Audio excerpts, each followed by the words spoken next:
빌립보서는 바울이 로마의 감옥에 있을 때 기록한 옥중 서신 중에 하나입니다. 에베소서, 빌립보서, 골로새, 빌레몬서 이 4개의 서신을 옥중 서신이라고 하는데 그 중에 두 번째로 긴 편지입니다. 물론 아주 짧은 성경이지만 이 속에는 아주 많은 것들이 담겨져 있습니다. 우리는 알지 못하지만 전체를 그림을 봤을 때 잘 모르지만 빌립보서의 핵심 단어는 기쁨입니다. 바울이 감옥 속에 갇혀 있는 상황을 고려할 때 기쁨이라고 하는 단어가 어울리지 않는 것 같지만 바울은 그곳에서 기쁨 가운데 그 복음의 영광과 기쁨을 전하고 고백하고 있는 것을 우리가 볼 수 있습니다. 감옥의 상황이 매우 열악했습니다. 그래서 미래가 매우 불투명했고 어떻게 될지 모르는 상황입니다. 아마도 바울은 그곳에서 죽을 수도 있겠다는 생각을 직감적으로 했을 것 같습니다. 하지만 이런 상황 속에서도 그의 관심사는 오직 한 가지였습니다. 그리스도 교회와 성도들이 복음 안에서 더욱더 견고하고 흔들림이 없기를 바라고 또 그들을 통해서 복음이 세상 만방에 더욱더 멀리 퍼져가기를 원하는 것이 바울의 소망이었습니다. 이처럼 복음에 대한 비장한 마음이 담겨진 편지가 빌립보서입니다. 그 안에는 이 몇 가지 중요하고도 감동적인 호소가 들어있는데 바울이 교회를 향해서 복음의 감격과 소망으로 살아가야 할 그 사명의 자리를 확인해주는 그런 본문이 오늘 1장 27절부터 2장 중반까지 진행이 됩니다. 그 과정에 오늘 우리가 읽은 부분은 이 바울의 호소의 첫 부분이라고 할 수 있습니다. 말씀 살펴보면서 이 말씀을 통해 주시는 몇 가지 성경이 주는 당부를 우리의 마음속에 새기고 돌아가는 귀한 시간이 될 수 있기를 바랍니다. 무엇보다도 바울은 제일 먼저 성도들에게 그리스도의 복음에 합당하게 생활하라 이렇게 권면합니다. 이 생활하라라고 하는 말은 그 어원 자체가 시민권이라고 하는 단어가 있습니다. 시민으로서 의무를 다하라 이런 의미인데 이 내용을 다시 번역하면 그리스도의 복음을 가진 하나님 나라의 시민 공동체로서 의무를 다하라 이런 내용입니다. 약간은 좀 정치적인 내용이 담겨져 있습니다. 바울이 이렇게 말하는 이유는 빌립보라고 하는 도시의 특성을 염두에 둔 것입니다. 빌립보는 로마의 식민 지배하에 있는 도시였습니다. 그곳에 사는 시민의 다수가 로마의 이 군사 중에서 이 태역 장교들이 그곳에서 자리를 잡았습니다. 제가 서울에 살고 있던 양재동 옆에 주암동이라고 하는 곳이 있는데 거기에 장군마을이라고 하는 곳이 있습니다. 왜 장군마을인지 그 역사를 알아보니까 이 역대 장성들이 퇴역하면 그곳에 와서 살았답니다. 그래서 이름이 장군마을이라고 붙었습니다. 큰 빌라들이 있는 동네인데 그런 곳인 것 같습니다. 아마도 그렇기 때문에 이 퇴역 장교들이 머물렀던 이 빌립보라고 하는 도시는 그만큼 로마에 대한 충성심이 강한 도시였습니다. 식민지였지만 본인 스스로들이 로마의 시민이라고 하는 자부심이 굉장히 강했던 도시 중에 하나였죠. 또한 이 대부분의 주민들은 자기 자신이 로마의 시민권을 가지고 있다고 하는 그 사실 자체에서 굉장한 긍지를 가지고 있었고 그 권리와 의무 그것을 수행하는 것 자체도 특권으로 여겼다는 것입니다. 아마도 빌립보 교회 성도들 중에 다수는 이 로마의 시민권을 가지고 있는 사람들이었을 것이 분명합니다. 그러나 이들이 가지고 있는 그 자긍심의 출처가 사실은 복음을 가지고 있는 하나님의 사람들로서 그 로마 시민권이라고 하는 것이 그들의 자긍심이 되서는 안 되고 그리스도 예수의 복음이 그들에게 자긍심이 되어야 된다는 것을 오늘 바울은 지적하고 있는 것입니다. 어떤 상황에서든지 그들이 가지고 있어야 할 자긍심은 로마 시민권으로부터 부어지는 특권이나 특혜에 집중하는 것이 아니라 그리스도의 복음에 대한 합당한 마음의 태도를 가지고 살아가야 한다는 것을 바울은 강조하고 있는 것입니다. 로마 시민권이 가진 특권과 이 자긍심이 있는 것처럼 그리스도인들은 그리스도의 복음을 가진 하늘의 시민으로서 그에 합당한 삶의 태도를 가지고 있어야 된다는 것을 당부하는 것이죠. 비록 성도는 세상 속에서 속해 있지만 그러나 복음을 통해 구원받은 하나님의 사람들은 하나님의 백성이고 또 또 하나님의 백성은 그들이 따라야 할 하늘의 규범이 있다는 것을 가르쳐주고 있는 것입니다. 바울이 이토록 이 그리스도의 복음을 강조하는 이유는 따로 있습니다. 사실 복음이라고 하는 말은 그 당시에는 우리가 생각하는 예수 그리스도의 복음이라고 하는 데만 사용한 것이 아니라 그 당시에 문화적으로 봤을 때 복음이라는 말은 보편적인 말이었습니다. 그 말 그대로 좋은 소식, 기쁜 소식이었습니다. 그러니까 그들이 꼭 그리스도의 복음이 아니더라도 좋은 소식을 들어서 가지고 있으면 그것이 그들에게 복음입니다. 배고픈 사람들에게 밥 준다는 소식이 복음인 것처럼 그런 소식이라는 거죠. 그래서 이들은 그 복음이라고 하는 말을 생각할 때 우선적으로는 그리스도의 복음이라고 하는 단어를 떠올리기보다는 로마의 복음이라는 말을 먼저 떠올렸습니다. 로마의 시민권을 가지고 있는 특권층으로서 이 로마가 전해주는 로마의 소식, 그 로마가 전해주는 그 소식이 그들에게는 복음이었다는 것입니다. 그런 그들의 생각에 대해서 일침을 가하는 거죠. 너희가 로마의 소식, 로마의 복음으로 너희가 기쁨을 찾고 너희의 삶의 방향을 잡는 것이 아니라 너희는 하나님의 사람들이다. 그리스도 예수의 복음으로 너희의 삶의 기준을 삼아야 된다는 것을 말하고 있는 것입니다. 성도는 비록 로마 정부와 같은 세상 속에서 살아가지만 로마의 복음이 아니라 그리스도의 복음에 합당한 삶을 살아가는 것, 그래서 하나님의 나라의 시민이라고 하는 것을 세상 가운데 드러내야 한다는 것을 강조하고 있는 것입니다. 그래서 바울은 가보나 떠나 있으나, 그래서 죽든지 살든지 성도들이 이런 하나님 나라의 시민으로서 복음에 합당한 삶을 살아가는 그런 소식을 듣고자 했던 것입니다. 우리 세종교회 성도님들도 이런 은혜가 있기를 바랍니다. 우리가 대한민국이라고 하는 땅덩어리, 조그만 땅덩어리에 살아가면서 또 그 중에서도 여수에 살면서 또 그 중에서도 우리는 동덕동에 위치한 세종교회를 다니고 있지요. 그러나 우리가 이 세상에 속한 것이 아니라 하나님의 나라에 속한 하나님의 나라의 백성이라는 사실이 우리에게 위로가 될 수 있기를 축복합니다. 이 땅에 땅 한 평 없어도 괜찮습니다. 잠시 머물렀다가는 나그네 인생 여기에 마음 두고 살아가기보다는 영원하신 하나님의 나라의 백성으로서의 멋진 특권을 누리면서 멋지게 살아가는 우리 세종화 식구도 다 될 수 있기를 예수님의 이름으로 축복합니다. 두 번째 당부는 이것입니다. 성도들로 하여금 한 마음으로 서는 것이었어요. 오늘 27절에 보면 오직 너희는 그리스도의 복음에 합당하게 생활하라. 이는 내가 너희에게 가보나 떠나 있으나 어떻게 너희가 한 마음으로 서서 이렇게 권면합니다. 27절에 나와 있는 내용이죠. 근데 이 한 마음으로 서서라고 하는 표현은 공동체가 복음 안에서 아름답게 같은 마음으로 조화를 이루어야 된다는 내용을 담고 있습니다. 특별히 이 서서라고 하는 단어는 확고하게 버티다라고 하는 사전적 의미가 있는데, 마치 전쟁터에 나간 군사들이 어깨와 어깨를 마주하고 늘어서서 방패를 들고 적군이 오기를 기다리며, 그러나 그들이 거세게 몰아친다고 할지라도 대열을 흐트리지 않고 견고히 서서 그들을 막아내는 장면을 연상케 하는 단어입니다. 군사적인 용어죠. 전쟁이 아무리 치열하다고 할지라도 결단코 자신의 자리를 버리지 않고 지켜내므로 말미암아 확고부동하고 이 결연한 이 버팀이라고 하는 의미를 던져주는 단어입니다.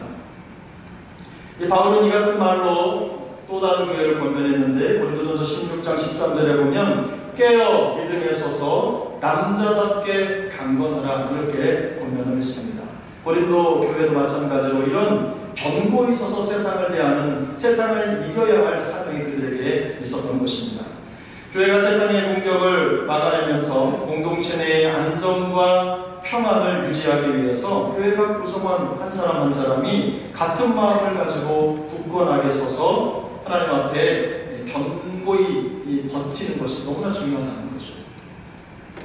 이런 하나님에 대한 이 단합의 태도는 이 교회뿐만 아니라 한 명 이상의 공동체에는 다 필요한 덕목입니다. 예나 지금이나 세상은 교회를 끊임없이 공격하고 있습니다. 복음의 진리를 사수하지 못하도록 우리의 마음을 유혹하고 우리가 언제든 그것을 내려놓도록 우리를 회유하기도 합니다. 강하게도 공격하지만 가끔은 사탄 발림으로 우리를 유혹하기도 해요. 그렇기 때문에 우리 각 사람은 마음을 같이하여 어깨를 나란히 붙이고 맞대서 세상의 공격을 막아내는 것이 중요하다는 것을 지금 바울은 강조하고 있는 것입니다. 그래서 종교개혁자 마틴 루터는 끊임없는 로마 가톨릭의 회유와 공격 속에 이런 상황 속에서 한 발짝도 물러서지 않으며 이런 고백을 남겼습니다. 나는 물러설 수 없습니다. 주님, 내가 여기 서 있습니다. 주여 나를 도우소서. 이렇게 기도하면서 진리를 지켜내고 믿음의 자리를 견고히 지켰다는 그런 일화를 남겼습니다. 그러나 오늘 시대의 흐름을 보면 성도들이 세상을 살아가면서 이런 이 결연한 태도를 가지고 살아가는 경우가 많이 없는 것 같습니다. 너무 쉽게 신앙을 생각하고 하나님의 말씀이라고 하는 절대 기준에 연결되어져 있는 우리 믿음의 기준들이 인간적인 사고와 상황에 의해서 자꾸만 좌지우지 된다는 것입니다. 어떨 때는 이렇게 해석하고 어떨 때는 이렇게 해석하고 상황적으로 그런 믿음의 기준들을 해석함으로 말미암아 믿음의 절대 기준을 상실해버리는 안타까운 일들이 많이 나타나고 있는 것입니다. 그러나 우리 세종학 식구들은 하나님의 말씀의 절대 기준을 결코 잃지 않기를 축복합니다. 결연해야 합니다. 세상이 강력하게 우리를 유혹하고 넘어뜨리려고 하고 있기 때문에 여러분 우리가 하나님의 말씀을 더욱더 굳게 잡고 서 있어야 되는 것입니다. 요즘에 젊은 세대에게서 어떤 면에서는 이런 결연한 자세를 찾아볼 수 없는데요. 제가 가만히 보니까 이 젊은 세대를 욕할 것만 아니더라고요. 어른 세대도 마찬가지입니다.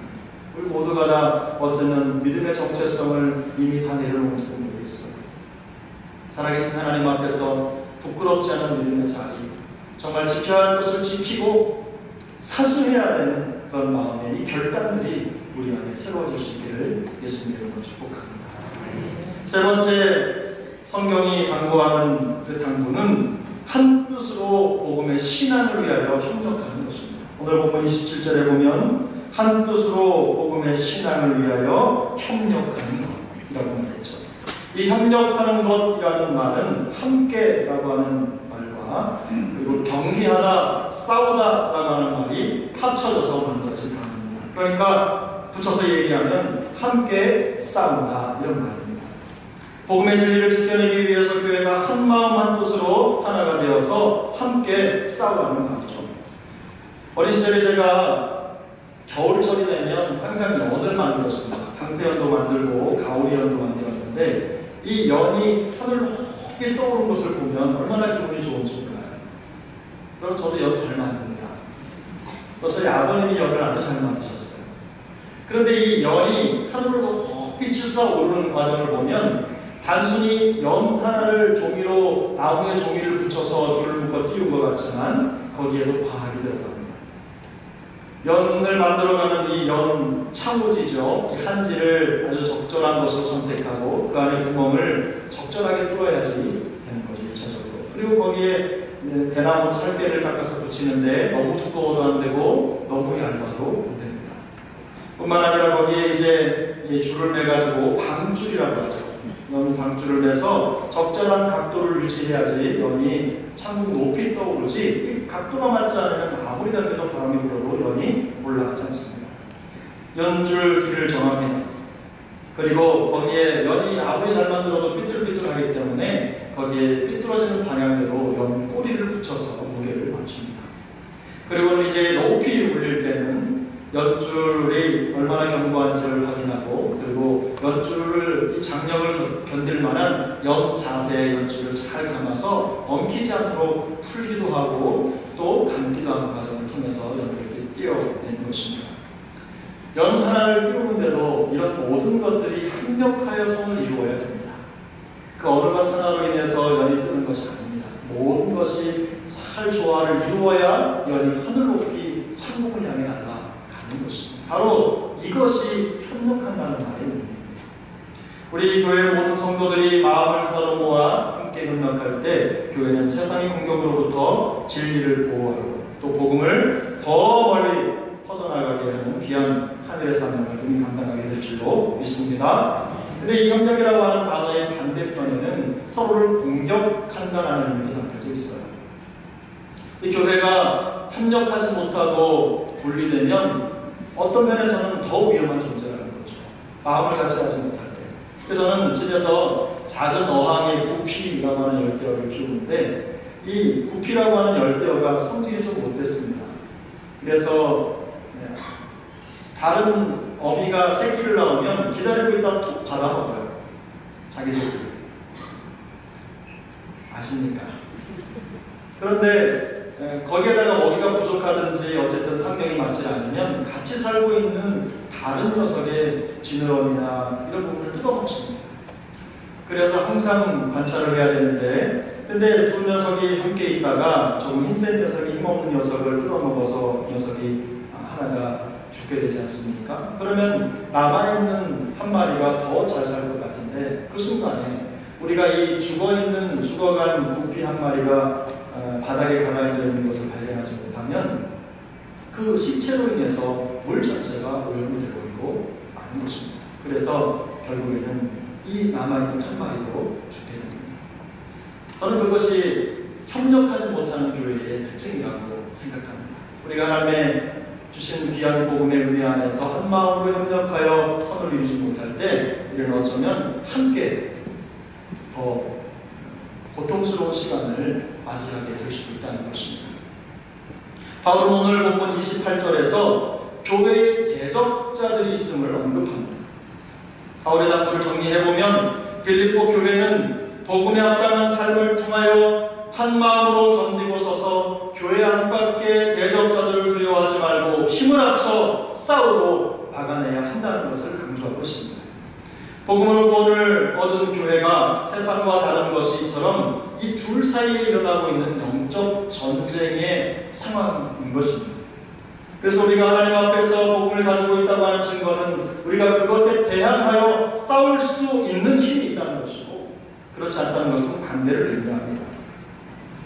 그래서 치열한 전쟁의 흔적을 통해서 우리는 불신자와 성도를 구별해내는데, 이 세상이 보여주는 이 공격과 대적자들을 대항해 싸우는 하나님의 사람들은 구원의 증거를 갖는 것이고, 그렇지 않고 그들과 오히려 세상과 마음을 합하여 세상 쪽에 서 있는 사람들을 향해서는 그들이 멸망의 증거를 가진 것이라고 바울은 이야기하는 것입니다. 이러기 위해서 교회가 한마음 한뜻으로 협력하는 것이 무엇보다도 중요하다고 말씀을 드리는 것입니다. 그래서 바울은 빌립보서에서 이 하나됨의 중요성을 여러 번 강조했습니다. 우리가 잊지는 않았지만 빌립보서 2장 2절에도 보면 마음을 같이하여 같은 사랑을 가지고 뜻을 합하여 한 마음을 품어 아무 일에든지 다툼이나 회오를 하지 말고 오직 겸손한 마음으로 각각 자기보다 남을 낮게 여기고. 그러면 하나됨의 은혜를 추구하고 있습니다. 그리고는 그 하나된 마음의 절정의 5절에 보면 너희 안에 이 마음을 품으라 그리스도 예수의 마음이라고 하면서 그 하나됨의 마음에 대한 결론을 내리고 있는 것입니다. 오늘 본문에서도 바울은 한 마음으로 라고 하는 말, 또 한 뜻으로 라고 하는 말, 그리고 함께 협력하여 라는 표현으로 복음의 본질적인 것들을 지키기 위해서 교회가 하나 되어야 될 것을 강조하고 있는 것이죠. 사랑하는 여러분, 우리 교회가 다른 것은 몰라도 복음으로 하나 된 공동체가 될 수 있기를 축복합니다. 교회는 다른 것이 지배적이어서는 안 됩니다. 사람의 생각과 사람의 의지가 아니라 살아계신 하나님의 말씀이 가장 앞서 있어야 되고, 그 말씀 중심으로 모든 것들이 정리되어야 됩니다. 그리고 우리가 하나가 되어야 될 이유가 뭐가 있습니까? 서로 다른 삶을 살아가고 생각이 다를지라도 우리가 진리를 수호하고 하나님의 몸된 교회를 위해서 우리가 온 마음을 쏟아야 되는 것, 오직 그거 하나가 우리 교회 존재의 이유인 줄로 믿습니다. 그것 안에서 하나가 되는 을 누리는 우리 모두가 될 수 있기를 예수님 이름으로 축복합니다. 네 번째 말씀을 통해서 성경이 교훈하는 것은 복음을 위해서 고난을 기꺼이 받으라는 것입니다. 복음을 위해 기꺼이 고난도 받으라는 것이죠. 오늘 본문 1장 29절의 말씀인데 우리 같이 한번 읽겠습니다. 시작. 그리스도를 위하여 너희에게 은혜를 주신 것은 다만 그를 믿을 뿐 아니라 또한 그를 위하여 고난도 받게 하려 하십니다. 이 본문을 다시 해석하면 이렇습니다. 왜냐하면 여러분에게 그리스도를 믿는 은혜만 주어진 것이 아니라 그를 위해서 고난받는 은혜도 주셨기 때문입니다. 이렇게 번역할 수 있습니다. 바울은 믿음이 하나님의 은혜라는 것을 강조합니다. 믿음 자체가 하나님의 선물이라는 거죠. 우리가 복음을 깨닫고 그리스도를 믿게 하기 위해서 하나님이 우리에게 믿음을 주셨다는 것입니다. 우리의 눈을 열어 강박한 마음을 주님 앞에 올려드리고 또 우리의 마음을 부드럽게 하시는 은혜를 누리게 하기 위해서 주님 우리에게 믿음을 주셨습니다. 우리는 은혜로 삽니다. 복음의 은혜로 사는 것입니다. 그런데 여기에 또 한 가지를 더해서 그리스도를 위한 고난을 받는 것도 주어졌는데 그것도 하나님의 은혜라는 것입니다. 다시 말하면 우리는 이미 구원의 은혜를 받은 사람들이지만 여전히 세상에 거할 때, 사단의 지배를 받고 있는 이 세상에 살아갈 때에 여전히 그 영향력 아래에 있기 때문에 언제든지 우리는 이 고난에 노출될 수 있는 가능성이 있다는 것입니다. 우리가 하나님의 백성으로서 택함을 받아 하나님의 뜻을 따라 그리스도의 주권에 순종하는 삶을 살려고 하면 할수록 세상은 더욱더 거세게 우리를 저항할 것입니다. 그렇기 때문에 우리가 그리스도의 믿음으로 하나님의 백성이 되었다고 하는 그 사실은 필연적으로 우리의 삶 속에 고난도 함께 있다는 것을 의미하는 것입니다. 그것을 바울은 은혜라고 고백하고 있는 거죠. 그리스도를 믿는 사람들이 그리스도의 복음에 합당한 삶을 살려고 한다면 그 삶은 또한 어려움도 고난도 함께 있다는 것을 의미하는 것입니다. 그 과정이라는 거죠. 여기서 말하는 고난이 항상 핍박이나 혹은 환난을 의미하는 것만은 아닙니다.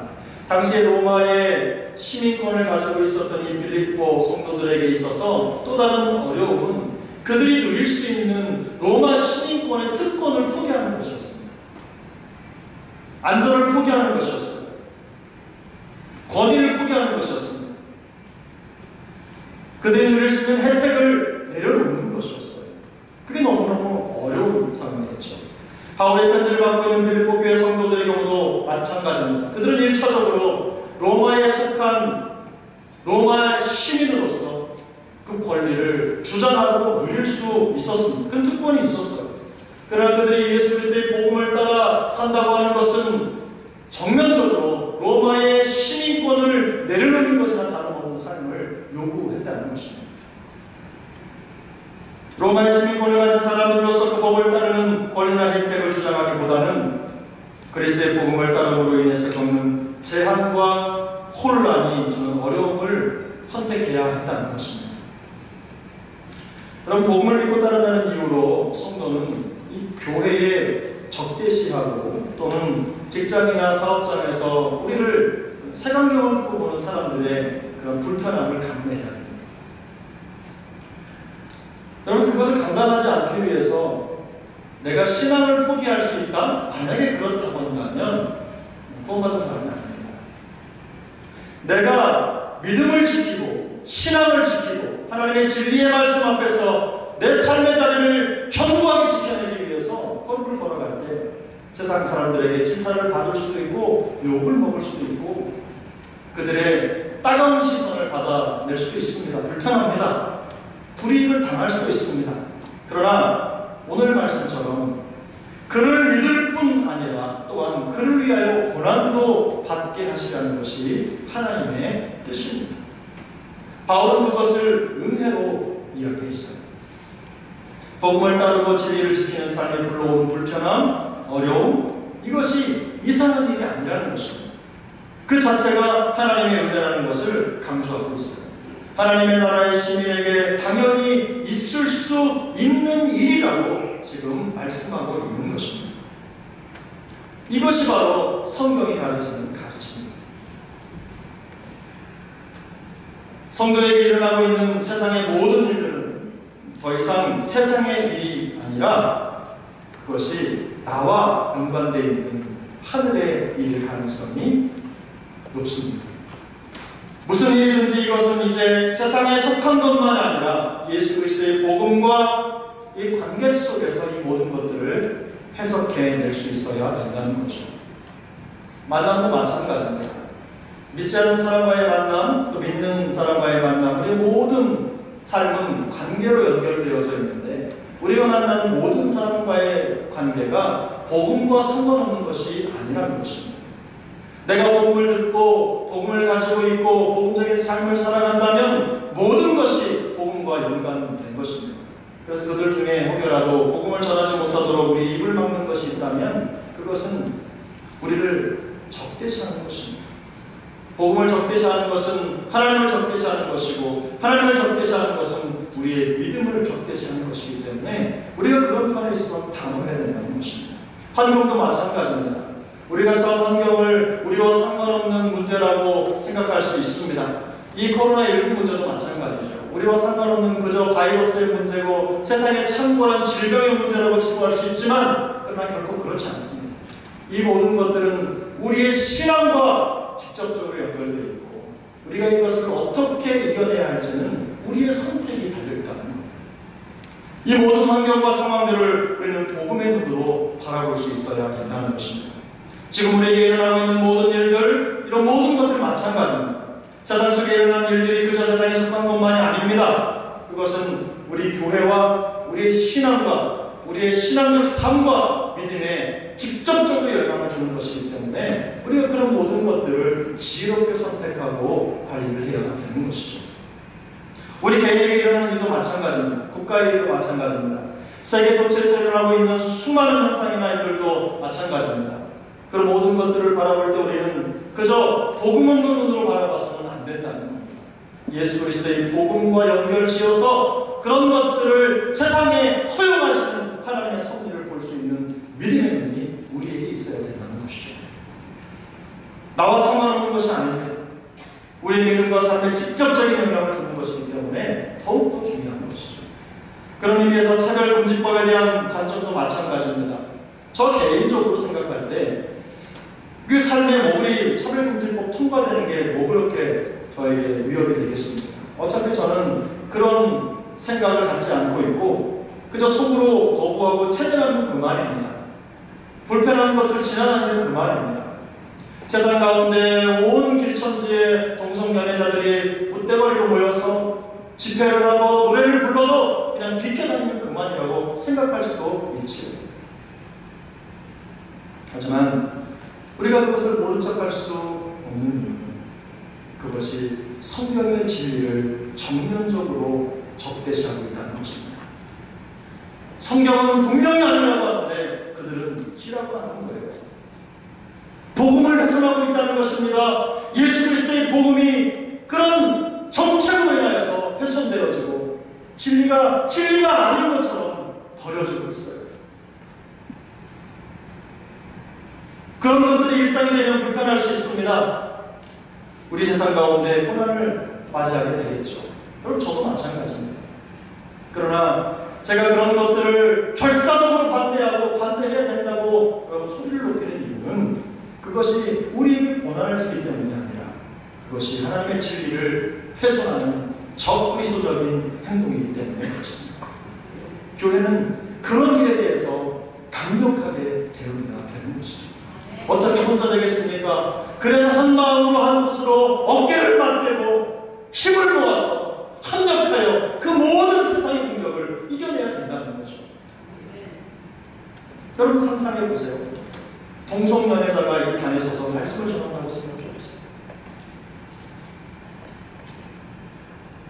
아직 우리 현실이 아니기 때문에 피부로 느끼지 못할 수도 있지만 그러나 그런 세상이 곧 올 수도 있어요. 나 혼자 나가서서 무슨 의미가 있겠느냐 이렇게 생각합니다. 우리가 온 마음을 다해서 복음을 훼손하고 하나님의 진리를 적대시하는 세상에 대해서 싸워야 할 줄로 믿습니다. 믿음과 고난은 그런 의미에서 쌍둥이입니다. 그래서 바울은 이것을 은혜라고 얘기합니다. 우리가 인정하고 싶지 않지만 예수 믿고 잘 살고 그냥 행복하고 안정적으로 살고 싶지만 바울은 그것만 이야기하지 않아요. 우리가 어차피 복음에 합당한 생활을 하려면 우리는 세상의 법과 싸워야 됩니다. 거슬러야 됩니다. 피곤합니다. 어렵습니다. 불이익을 당할 수 있습니다. 심지어는 건강을 다칠 수도 있습니다. 우리 자녀들이 인생 속에서 불이익을 당할 수도 있어요. 그러나 그것은 어쩌면 우리가 진리를 수호하기 위해서 얻을 수 있는 필연적인 결과일 수도 있다는 것입니다. 그래서 디트리 보네포라고 하는 신학자는 고난은 진정한 그리스도인의 영차다, 이렇게 이야기를 했습니다. 오늘 보면 30절 말씀합니다. 너희에게도 그와 같은 싸움이 있으니. 성경은 시대가 변하고 세월이 흘러도 복음을 따라 사는 성도에게는 이와 같은 싸움이 있을 것이라고 말씀합니다. 이것이 그리스도의 복음에 합당하게 살라는 이 바울의 당부가 가볍지 않은 일입니다. 정말 무거운 부탁입니다. 사랑하는 여러분, 그리스도의 복음에 합당한 삶을 사시기를 축복합니다. 정말 어려운 일입니다. 오늘 말씀은 우리에게 그리스도의 복음에 합당한 삶을 살라고 당부하죠.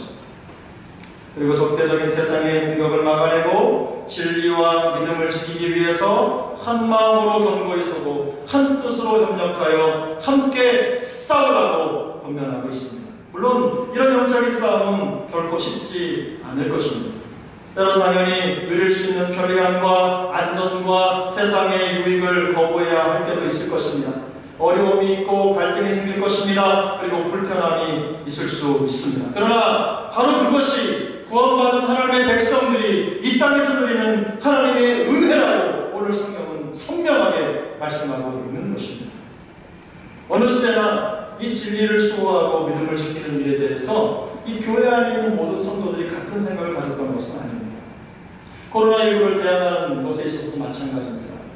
서로 자신이 처한 환경과 상황에 따라서 이 상황을 해석하고 대하는 것이 다 다릅니다. 우리도 그럴 수 있습니다. 그러나 한 가지 우리가 확실하게 알 수 있는 것은 우리가 믿음을 지키고 진리를 수호하려 할 때에 고난과 이 어려움, 이런 것들은 우리의 믿음과 쌍둥이처럼 등장한다는 것입니다. 현실적인 어려움, 건강, 이런 모든 것들이 위협받을 수 있어요. 하지만 이 세상 법을 따라가면서 믿음을 잘 지키기란 더 어렵습니다. 옛말에 도랑치고 가지 잡는다는 말이 있습니다. 한 가지 일을 통해서 두 가지 득을 얻는다는 거죠. 일석이조를 일컫는 얘기겠죠. 그러나 우리 신앙생활하면서 도랑치고 가지 잡는 일은 발생하지 않을 것입니다. 세상의 법을 따라가면서 세상의 유익도 누리고 믿음으로 성숙하고 성장하는 고난 없는 삶을 살아갈 수 있다고 생각하는 것은 오산입니다. 하나님은 우리에게 우리의 신앙이 그렇게 가도록 설계해 두지를 않으셨습니다. 만약에 우리가 세상 가운데 있으면서 믿음의 고난을 받고 있다고 하면 우리가 믿음 안에 있는 줄로 믿습니다. 우리가 믿음을 지키기 위해서 세상의 그 불편함을 감수하고 있다면 우리는 하나님의 은혜를 누리고 있는 것입니다. 사랑하는 여러분, 우리가 적대적인 세상을 완전히 이겨낼 수는 없을 것입니다. 그러나 우리가 주님을 의지하는 한 우리의 믿음만큼은 빼앗아갈 수 없습니다. 우리의 마음속 안에 주를 향한 거룩한 열정이 있는 한 세상은 우리를 힘들게 하고 우리를 짚고 우리에게 불편함을 주고 우리의 건강을 뺏어갈 수도 있지만, 그러나 우리를 향한 하나님의 사랑은 결코 끊을 수 없음을 확인하는 삶이 될 수 있기를 축복합니다. 사랑하는 여러분, 어려운 때가 지나가고 있습니다. 어떤 게 믿음적으로 맞는 선택인지 헷갈릴 때가 많이 있습니다. 교회에 가는 게 맞는 건지 아니면 가정에 있어야 맞는 건지 어렵고 힘들 때가 많이 있어요. 그러나 여러분, 이럴 때에 하나님께서 우리 모두에게 지혜를 주시기를 축복합니다. 세상이 주는 지혜가 아닙니다. 세상이 주는 유익이 아닙니다. 하나님이 주시는 하나님의 말씀으로 지혜를 얻고 말씀이 원하는 대로, 성경의 가르친 대로 조금 불편해도 힘들어도 그 걸음을 뚜벅뚜벅 우직하게 살아내는 우리 세종학 영가족 될 수 있기를 예수님 이름으로 축복합니다. 기도하겠습니다.